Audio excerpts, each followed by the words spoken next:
un lugar de encuentro para el talento venezolano, dentro y fuera de nuestro país.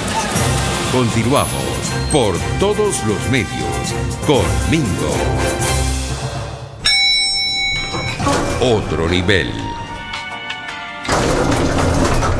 Otro nivel, nuestro segmento de entrevista es nuestro invitado que ya vamos a presentar. Antes recordarles que esto es por todos los medios, con la gente emergente que cree en la verdad. Nosotros empeñados en crear el hábito de ver y escuchar radio por internet. Mi cuenta Twitter es @mingo_1.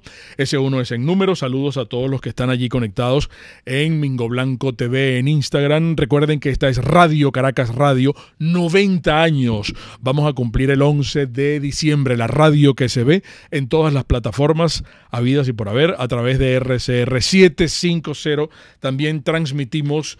Y gracias a todos los que están conectados, todos los venezolanos en el mundo entero que por diferentes circunstancias han tenido que estar fuera de nuestro país.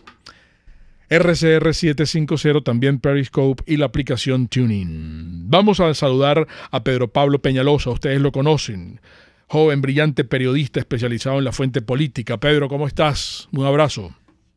¿Qué tal? Buenos días, ¿cómo te va? ¿Cómo todo? Bien, guapeando y bregando. Ayer estábamos conversando con Manuel Malaver y tuvimos la oportunidad de comentarle tu artículo.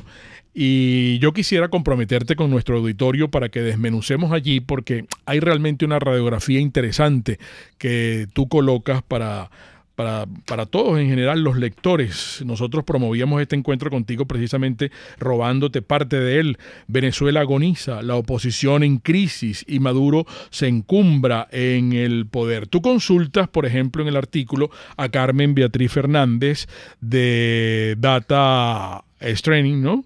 Y a Luis Gómez Calcaño, que es sociólogo. Hay unas apreciaciones sumamente interesantes que tú colocas allí, pero yo te invito a que desmenucemos ese escrito. ¿Por dónde te parece bien que comencemos?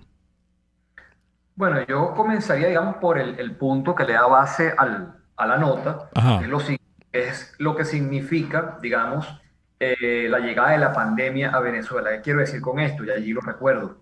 En el mes de marzo había un esfuerzo que estaba echando a andar Juan Guaidó para reactivar las manifestaciones, las protestas, la presión de calle, y en eso, pues bueno, llega el coronavirus a Venezuela y eso, por supuesto, lleva al régimen de Maduro a imponer el confinamiento, la cuarentena. Sí. Pero, a pesar de esos movimientos que se van dentro del país, impactado por la pandemia, llega a finales de ese mes la declaración del secretario de Estado Mike Pompeo, donde respalda abiertamente lo que será la instalación de un gobierno de emergencia nacional para, bueno, desplazar a Maduro de Miraflores y buscar un acuerdo entre las partes para un gobierno de transición. Entonces, digamos que yo creo que ambas partes, la oposición y sus aliados internacionales y también el régimen de Maduro, buscaron utilizar la pandemia para sus fines. Es decir, por un lado, para ejercer presión, esperando que la pandemia explotara, digamos, un país que ya sufría y sigue sufriendo una emergencia humanitaria compleja, la destrucción de la economía, colapso de los servicios públicos. Bueno, todo el mundo decía qué impacto puede llegar a tener en Venezuela la pandemia, cuando ya veíamos lo que estaba ocurriendo en Asia, en Europa y en otros países de América Latina. Entonces, por un lado, bueno, había esa presión, decir, hay esta propuesta de gobierno de emergencia nacional y una que va a agravar la crisis. Y por el otro lado, Maduro, bueno, que como hemos visto ha pasado en otros países que padecen regímenes de este tipo, bueno, dice, bueno, yo voy a reforzar los controles, porque ahora tengo a los militares, la policía en la calle, la gente cada vez depende de mí, yo le digo a la gente si puede o no puede salir de su casa, etc. Sí. Digamos, la pandemia se convierte en un factor que, bueno, obviamente se suma a todo este tablero, digamos, político que viene arrastrando Venezuela, ya bastante inestable, ya bastante complejo. Y bueno, de alguna manera la nota dice, bueno, eso arrancó en el mes de marzo y ya estamos en el mes de octubre. ¿Qué ha pasado en este etapa? Sí. La pandemia logró, de alguna manera, que se cambiara la dinámica de la política venezolana, impuso algún tipo de, digamos, de cambio en lo que está ocurriendo. Y bueno, cuando ya llegamos al mes de octubre, hacemos este balance, porque además estamos a las puertas de esta convocatoria a elecciones parlamentarias que ha hecho el régimen de Maduro, y por otra parte a la consulta que ha hecho Juan Guaidó y la mayoría parlamentaria, pues bueno, Es un momento como de hacer un balance y allí es donde yo, por supuesto, consulto tanto a la profesora Carmen Beatriz Fernández como a Luis Gómez Calcaño y bueno, da una visión de cada uno de los actores, digamos, en este momento, repito, todo muy, pues bueno, bajo la óptica pues, de lo que ha pasado con el impacto de la pandemia y lo que se esperaba en un momento, porque lo que esperábamos en el mes de marzo, por supuesto, bueno, quizás no es tan parecido a lo que está ocurriendo en el terreno el día de hoy. Qué bueno esta introducción que haces porque pudiéramos concluir entonces que el manejo de la pandemia por parte de Maduro lo ha beneficiado. Hemos comentado en otras oportunidades que se ha dicho que hay encuestas privadas que reflejan, que traslucen una buena valoración de buena parte de los venezolanos con relación a la manera como Maduro ha atacado el COVID-19, la peste china. Eso lo ha beneficiado entonces en materia política. Fíjate, hay como que esas, como dos lecturas allí, ¿no? Uh-huh. No voy a estar en la parte, digamos, sanitaria, que ya hay quienes han hecho la advertencia, los gremios hemos visto ahí las cifras, además, Uh-huh. Número de pruebas que se hacen en Venezuela, etcétera, etcétera, ¿no? Hay expertos que han advertido, el doctor Julio Castro, los gremios, etcétera, Sí. enfermeros, médicos han hecho los comentarios. Ahora, sobre el otro punto político, fíjate que es un tema que han advertido ONG Amnistía Internacional y otros grupos, Human Rights Watch, etcétera, de cómo, bueno, coyunturas de este tipo pueden terminar favoreciendo a regímenes autoritarios, Uh-huh. lo que te decía. Uh-huh. Al final, te marcan el ritmo de, bueno, cuándo tú puedes salir de tu casa, las actividades económicas que pueden estar activas, y militares en la calle, están bloqueando las calles, controles, es decir, aumenta el control de quien está en el poder y también la dependencia de la gente. Porque si ya había un tema de dependencia que hemos hablado por la crisis económica, por la emergencia humanitaria compleja, bueno, esto aumenta, obviamente, por la pandemia. Una dependencia que va desde el punto de vista, bueno, económico y de todo tipo, sanitario. En ese sentido, termina reforzando, digamos, ese control que ya ejerce el régimen chavista. Ahora, también en la nota lo que va es la intención de, bueno, hasta qué punto eso facilita o no, digamos, la situación que estamos viviendo, la posibilidad de un cambio, ¿no? Uh-huh. Y ahí también entra la evaluación de la situación que enfrenta la oposición, una oposición, bueno, que viene, hay que decirlo, sufriendo ya la persecución, por eso vemos a los dirigentes en el exilio, los partidos intervenidos, se les han robado sus símbolos, sus tarjetas, bueno, detenidos, etcétera. Ahora estamos hablando también incluso del caso de Roland Carreño, que nadie sabe dónde está al momento de que estamos conversando. Aumenta entonces, lo cito yo en la nota, recordar lo que fue en su momento la denuncia de Human Rights Watch, pero la misma denuncia sale en esta semana la misión de determinación de los hechos de Naciones Unidas, la propia alta comisionada de derechos humanos, Michelle Bachelet, llama la atención sobre que han continuado, digamos, las ejecuciones, los abusos, las violaciones de los derechos humanos. O sea, todo eso ocurre ahí, eso lo sufre la oposición, pero también, además de eso, no se le puede obviamente dejar a un lado, bueno, que también se cometen errores e incluso hemos visto, digamos, las tensiones internas que hasta ponen en peligro la unidad. Ya últimamente, bueno, el enfrentamiento claro y abierto de Enrique Capriles con Juan Guaidó y Leopoldo López, sí. Crítica a la estrategia que ha establecido o que ha planteado la oposición con el tema de la consulta popular y de continuar desde el Parlamento. Digamos que creo que todos esos elementos terminan influyendo y es lo que permite, y que es lo que busca la nota, ver también cuáles pueden ser las debilidades y fortalezas de cada uno de los actores en este momento.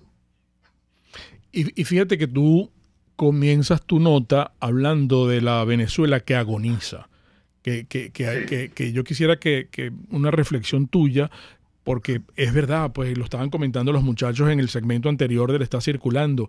Aquí por donde tú veas, todo es un desastre, nada funciona bien y la gente está completamente desesperada. Entonces yo no sé hasta qué punto hay una emoción política para participar en un evento electoral, bien sea el que está pautando Maduro para el 6 de diciembre o probablemente la convocatoria que la gente de AMCO dice que nació de ellos, el Guaidó con su equipo la recibieron con beneplácito, pero que cambiaron las preguntas, que esa ahora no eran las preguntas que ellos habían, porque es como un principio de honor, que en ningún momento se interpretara que la gente de ANCO hubiese querido hacer unas elecciones con Maduro. Entonces hay esas fracturas también que mortifican, pero insisto, quisiera una reflexión tuya. El país está como para las consultas, porque después va a ser un fracaso gigantesco si la gente no se moviliza para esa consulta que Guaidó y la Asamblea Nacional o el interinato vayan a pautar. Que ayer se mencionó como un rumor, no sé si será realmente verdad, que la van a hacer el 5 de diciembre. Uh-huh. Entonces, oye, ¿qué percibes tú, Pedro? Bueno, fíjate, sobre el tema de Venezuela agoniza, también hago referencia a lo que es la emergencia humanitaria compleja. Estamos hablando del colapso de los servicios públicos, una crisis económica tremenda, evidentemente como incluso, bueno, en Venezuela hasta el poder, digamos, adquisitivo de quienes perciben dólares, bueno, ha disminuido de manera dramática en los últimos tiempos. O sea, ni siquiera puedes ya, digamos, refugiarte si tienes algún tipo de ingreso en divisa. Bueno, sabemos, simplemente vas al mercado y te das cuenta de, bueno, una realidad, una hiperinflación que no cede y una destrucción total de lo que es la vida en el país. Entonces, a eso me refiero con esa Venezuela que agoniza, ¿no? Creo que pudiéramos ya entrar entonces, quizá evaluar, viste la pregunta que planteas, a evaluar también la posición de cada uno de los actores. En el caso de las elecciones que convoca Maduro, yo pienso son unas elecciones que obviamente ya, que es un poco lo que advierte la profesora Carmen Beatriz Fernández en la nota, no resuelven absolutamente nada. ¿Por qué? Bueno, porque no tienen ningún tipo de reconocimiento ni interno ni internacional, que es la principal preocupación del chavismo, es decir, la asamblea que salga de allí, que por cierto ya liquidaron con esta ley antibloqueo, o sea, la mataron antes de nacer, pero más allá de ese punto es un tema que no tiene reconocimiento, es decir, que no serviría ni para bajar la presión internacional, ni para romper con las sanciones, con el régimen chavista. Sí. Entonces ya no le da solución a los problemas. Por eso es que en la nota la profesora Fernández advierte, bueno, que la oposición está peor que hace un año, pero Maduro tampoco está mejor, al contrario, también está peor, y allí también se relaciona esa observación, con el hecho de que, bueno, también tiene una condena internacional que hay un aumento, con estos informes de esa humanidad, sí. Exactamente, y bueno, lo que significa que puede enfrentar entonces un proceso ya por crímenes de lesa humanidad, etc. Sí. Entonces, bueno, obviamente, repito, una elección que no resuelve, no tiene reconocimiento, y obviamente ellos manipularán la cifra como les parezca sobre la participación, cosa que ya hicieron cuando la Asamblea Constituyente, pero bueno, entonces obviamente al tema de fondo no lo resuelve, sobre todo, repito, el reconocimiento internacional. En el caso de la consulta o el caso de la oposición venezolana. Vamos a dejar eso para la próxima parte, Pedro, porque ya tengo que identificar, porque también la gente quiere conocer tu parecer sobre el futuro del interinato después del 5 o 6 de enero, ¿no? Pero eso será en momentos con Pedro Pablo Peñalosa. Vamos a identificar. Espacio para formar la nueva opinión pública venezolana por todos los medios, conmigo. Amigos, la torta de mazapán de la pastelería del Corso es un clásico. Cuando nosotros decimos, que lo decimos todos los días además, que la pastelería del Corso es la pastelería italiana por tradición y excelencia.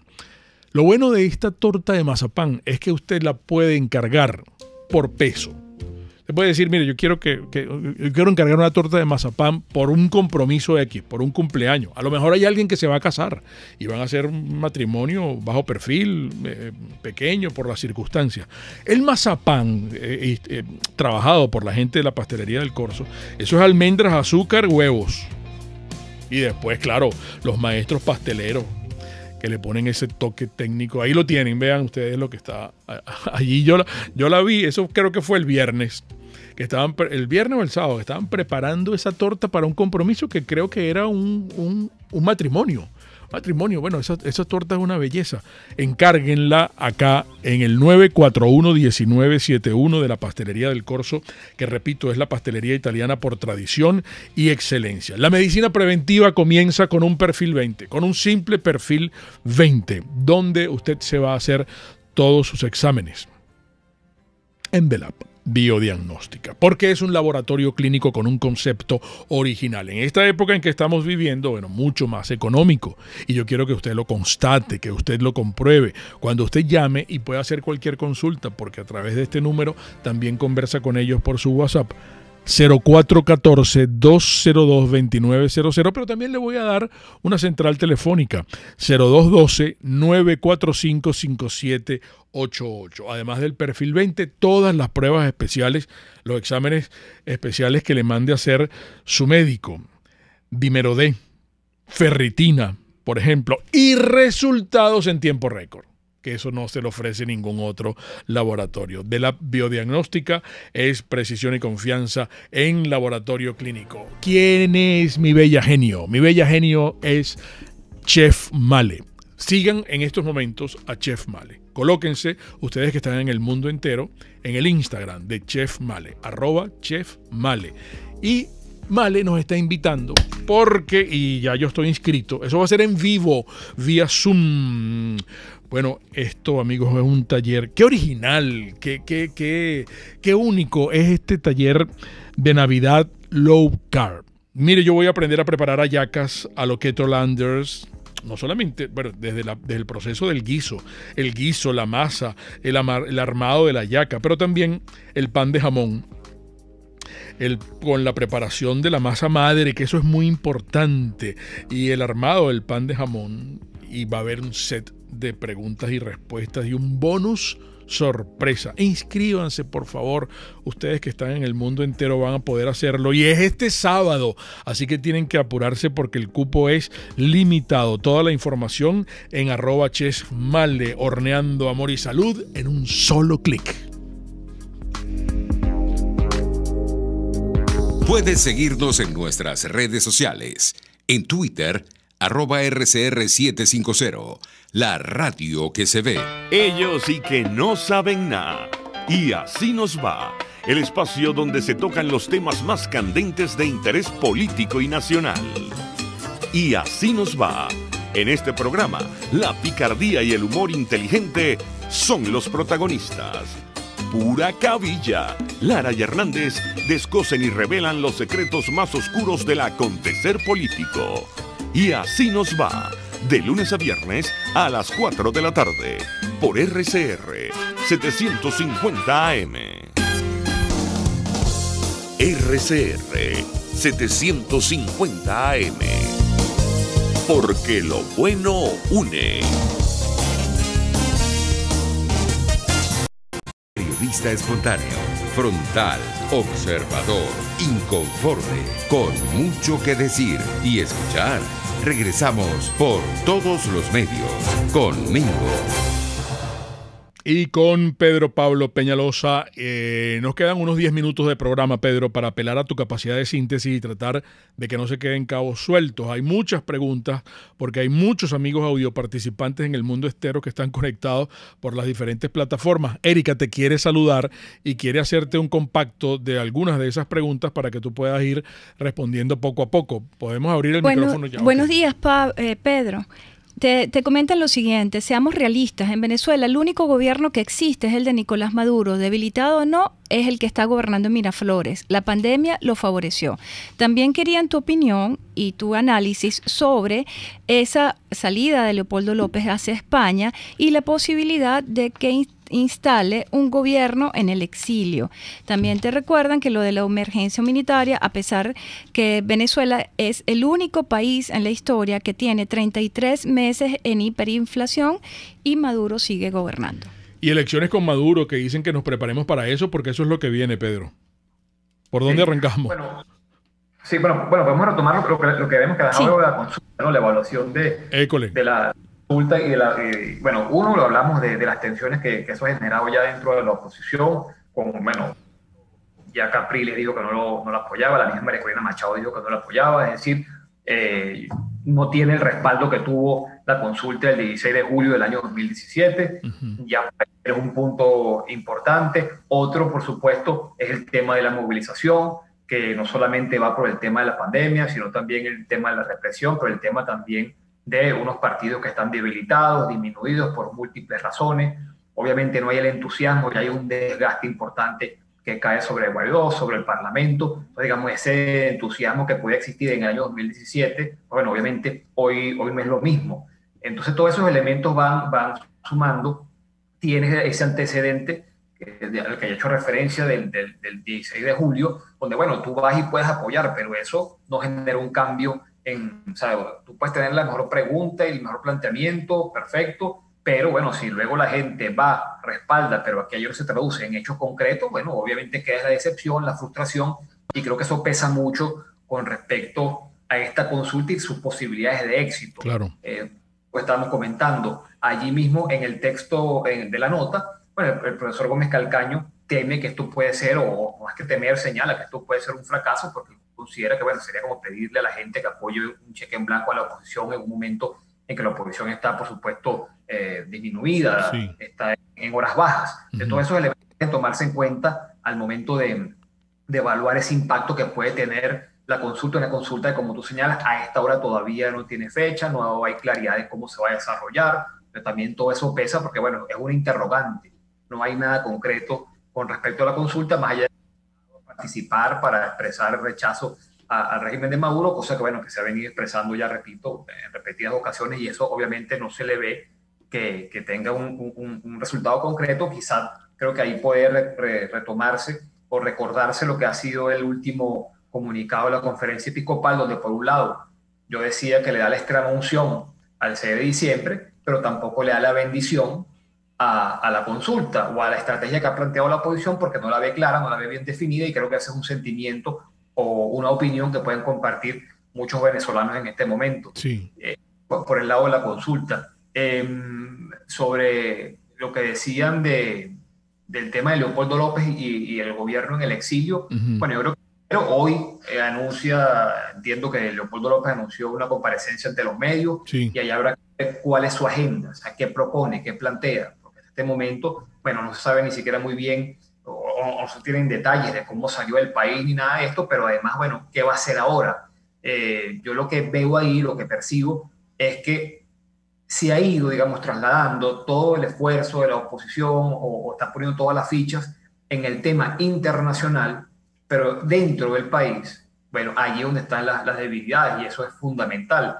Ahora se intenta hablar de organización, movilización, de hacer un esfuerzo. Este fin de semana estuvo Juan Guaidó juramentando comandos para el tema de la consulta, pero es que lo clave está dentro del país. O sea, como tú, tienes esa presión y ese apoyo fundamental que debes mantenerlo, que se entiende, se estaba trabajando con Julio Borges, por ejemplo, que es el secretario o el coordinador de temas internacionales, etcétera. Pero más allá de eso es, bueno, cómo tú haces para que internamente, dentro del país, haya organización, haya movilización, haya presión, que esas protestas que se ven, que surgen de repente, vimos en Yaracuy y en otros estados del país, bueno, realmente sean no solamente permanentes y sólidas, sino que también tengan una conexión.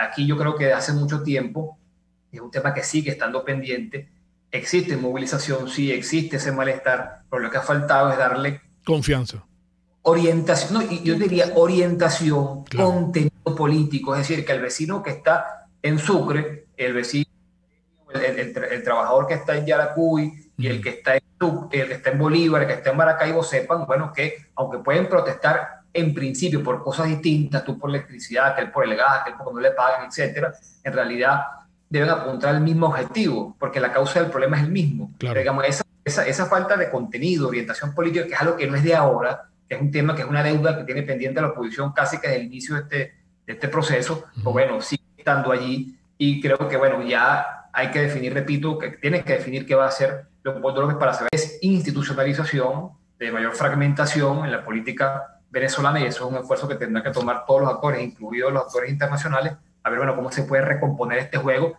y darle nuevamente, digamos, o darle nuevamente, no darle, la posibilidad de buscar un camino hacia una salida que seguramente pasará, y eso hay que entenderlo, por buscar una negociación entre las partes que permitan, bueno, eso, buscar un mínimo de racionalidad y un mínimo de espacio para una salida política a esta crisis, ¿no? Si no se quiere seguir, digamos, arrastrando esa agonía, extendiendo esa agonía, que además la principal víctima, obviamente, es el pueblo de Venezuela, que no ve futuro, no ve solución, y por eso ya estamos viendo gente que en este contexto nuevamente se va del país, busca emigrar, se va a pie, cruza la frontera, porque esto no tiene ningún tipo de solución.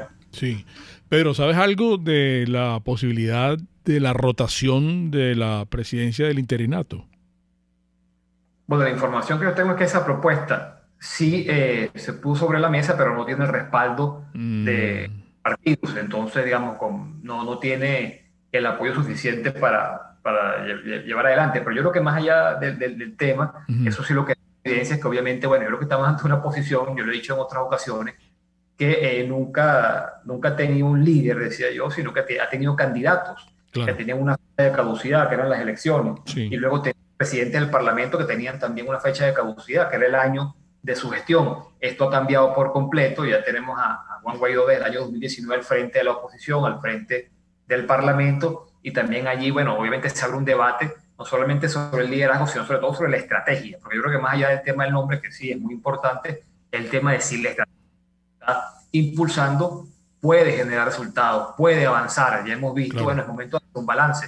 Lo que se planteó no se logró. Eso quiere decir entonces que tiene que haber cambios. Creo que obviamente tiene que haber cambios, y creo que la discusión pasa más allá del liderazgo, también por la estrategia, por la visión que se tenga para poder avanzar, porque tal como están las cosas, obviamente el cambio que se prometió o la hoja de ruta que se planteó no alcanzó, y eso exige una revisión. Claro. Pedro, se nos agotó el tiempo, lamentablemente. Ojalá nos permitas consultarte de nuevo en breve. Gracias, de verdad, Pedro Pablo Peñalosa. Amigos, las interpretaciones finales de todo lo conversado hoy acá, como siempre, de ustedes. Y recuerden, el comunismo te quiebra las rodillas para que tengas que darle las gracias por las muletas. ¡Hasta mañana! RCR presentó Por Todos los Medios con Mingo. Mis amigos, el programa de hoy estuvo